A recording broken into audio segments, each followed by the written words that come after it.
ചുള്ളിപ്പറമ്പിൽ വിഷ്ണുശങ്കറിന്റെ ജീവിതത്തിലെ ആ കയ്യബദ്ധം. മികച്ച പാപ്പാനുള്ള പുരസ്കാരം നേടിയ പാപ്പാന്റെ ജീവൻ അദ്ദേഹം വളരെ വിശ്വസിച്ചു കൊണ്ടുനടന്ന ആനയാൽ തന്നെ നഷ്ടമായപ്പോൾ അത് ആനക്കേരളത്തിന് ഒരു ഞെട്ടലായിരുന്നു. ചെരിഞ്ഞുപോയെങ്കിലും ഇന്നും ആനപ്രേമികളുടെ മനസ്സിൽ മായാചിത്രമായ ചുള്ളിപ്പറമ്പിൽ വിഷ്ണുശങ്കറിന്റെ അപ്രതീക്ഷിതമായ ആക്രമണത്തിലായിരുന്നു അന്ന് പാപ്പാൻ ഉപ്പുമാക്കൽ സന്തോഷിന് ജീവഹാനി സംഭവിച്ചത്. ആനപ്പാപ്പാന്മാരിൽ പോലും ഞെട്ടലുളവാക്കിയ സംഭവമായിരുന്നു അത്. അത്രയും ശ്രദ്ധയോടെയും സ്നേഹത്തോടെയും ആനയെ കൊണ്ടു നടന്നിരുന്ന സന്തോഷേട്ടന് എങ്ങനെയായിരുന്നു അത് സംഭവിച്ചത്?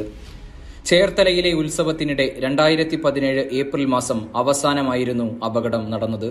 മദപ്പാടിനു വേണ്ടി അടുത്ത ദിവസങ്ങളിൽ തന്നെ കെട്ടിയുറപ്പിക്കാൻ നിൽക്കുകയായിരുന്നു വിഷ്ണുശങ്കറിനെ.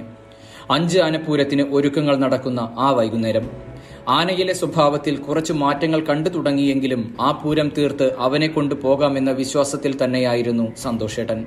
കാരണം ആനയെ അത്രയും അറിഞ്ഞു കയറുന്ന ആനക്കാരനായതുകൊണ്ട് കൃത്യമായ കണക്കുകൂട്ടലുകൾ അദ്ദേഹത്തിനും ഉണ്ടായിരുന്നു. രാത്രി 12 മണിയോടെ പൂരത്തിന് ഇറക്കിയതായിരുന്നു വിഷ്ണുവിനെ. പക്ഷേ എവിടെയോ പിഴച്ചു. ആന എന്നത് എത്രയൊക്കെ ആയാലും മെരുക്കിയെടുത്ത ഒരു വന്യജീവി ആയതുകൊണ്ടും ശാരീരികമായ പ്രക്രിയകളാൽ ആനയ്ക്ക് തെറ്റിയാൽ പിന്നെ മുന്നിൽ ആരാണ് വരുന്നതെന്ന് പോലും നോക്കാതെ ആക്രമണം അഴിച്ചുവിടുന്ന ആ സമയത്ത് മുന്നിൽ അവനെ പിടിച്ചു കെട്ടാനെത്തിയ സന്തോഷേട്ടന്റെ ജീവൻ അവൻ കവർന്നെടുത്തു. വളരെയധികം പണിപ്പെട്ടായിരുന്നു അവിടെ കൂടിയിരുന്ന പാപ്പാന്മാർ അന്ന് വിഷ്ണുശങ്കറിനെ തളച്ചത്. ഏകദേശം 1 വർഷം മുൻപ് വിഷ്ണുശങ്കറും ആനക്കേരളത്തോട് വിട പറഞ്ഞു.